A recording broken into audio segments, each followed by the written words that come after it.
Hello, ladies and gentlemen. I'm still your brother and your friend to the Frank. In this particular video, I want to get to the second formula that I want to show you today, which is called average. So we're going to learn how to calculate average using Microsoft Excel. Average is a very important function which shows which is used to get the average of two or more values. So we have already gotten total here. If I come here and type here average, let's say we can get to the average value as well, not just the total. Note that we are finding the average between the items here, between 50 and 28. We are looking for the average this time, not total.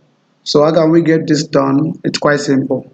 So I'll click here and type equal to average, then I open bracket and I select the portion I want to find the average.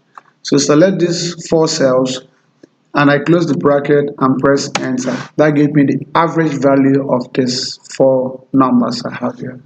If I click here and drag to the left, to the right, I have the average for each of them. Same can be done over here. If I need the average for these ones, I can do it as well. So I will take this again to get the average. To get the average is quite very simple. Let me take it again. I said to have your average, you click inside here and type equal to average. You open bracket, then you highlight the portion, you close your bracket and press enter. You have your average. It's quite very simple. This was a short video on how to calculate average of items. God bless you. See you in the next video. I am to the Frank, your brother and your friend.